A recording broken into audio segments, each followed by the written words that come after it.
Do you want more reviews or more referrals from your client base? I've got a 3-point plan that cover 3 very different areas that'll help you do both. So if you like what you hear, you get some value out of this video, do us a quick favor, hit subscribe to the channel, click on the bell for notifications, and if you want to schedule a call to talk about your business, you can do it with the link in the comments, and we can show you how we can support you. So 3-point plan to get more referrals and more reviews from your client base, from your network, from the people you know. Let's start with point number 1. Do a really great job during the transaction. I'm going to put a tweet up here from Chris Smith. If you don't know Chris Smith, he's with Curator, brilliant real estate mind. And he said this in this tweet. I thought it was fantastic information. People don't refer out real estate agents because they kept in touch. They refer them out because they did a great job. So if you do a great job, meaning you explain everything properly, you avoid hiccups when possible, you are transparent, you overcommunicate, you negotiate, all the things that we are trained to do, and you do them at a high level, guess what's going to happen? You become a very referable agent, and you are very likely to get a review from your clients.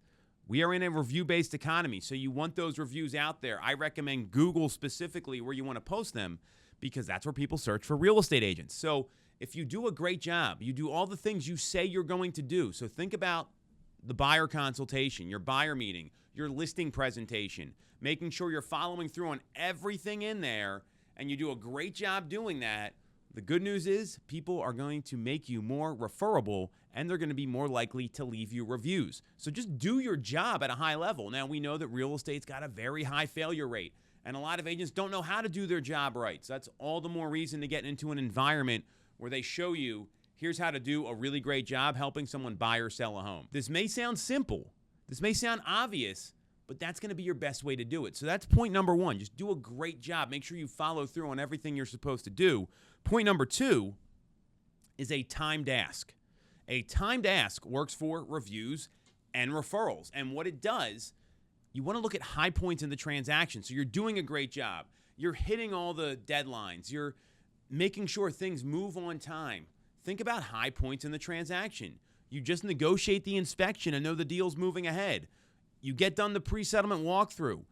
You want to have a timed ask before the settlement, before the closing, because let's face it, moving is stressful, and your client may not want to talk to you anymore, not because they don't like you, but because they got to deal with movers and getting the house painted and getting all the work done and getting all the vendors in and making sure they get their next home sold or that everything happens on time. They're transferring utilities. All these things are going on.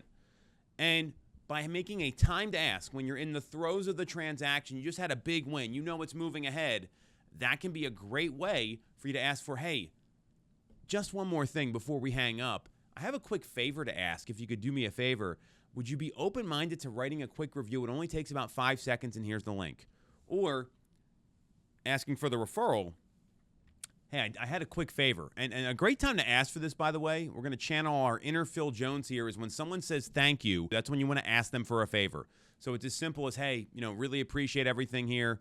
Hey, thanks, Tom, for doing a great job.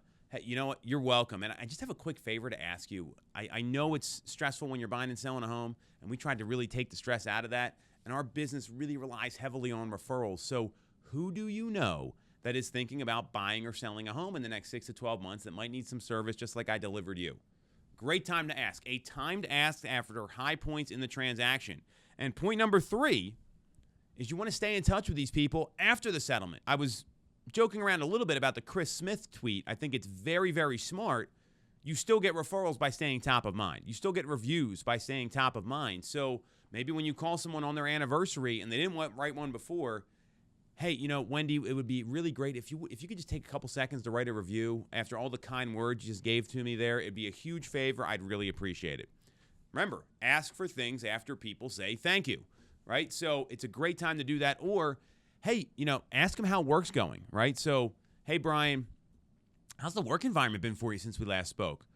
And invariably, when you answer that question, they're going to ask you back, hey, how's your work environment? How's business? And that's when you have an opportunity to say, you know what, it's been really interesting. We're seeing all these things happen right now. Rates are settling in, inventory's up, whatever your script is. Remember, you want to deliver value in these answers. Tell them what's going on. And hey, just out of curiosity, who do you know that's thinking about moving in the next 6 to 12 months? We'd love to help them just like we helped you. Keeping in touch is going to work. So these 3 things here: do a great job, have a time to ask, and make sure you're keeping in touch after the settlement. That sort of strategy will help you get more referrals and more reviews.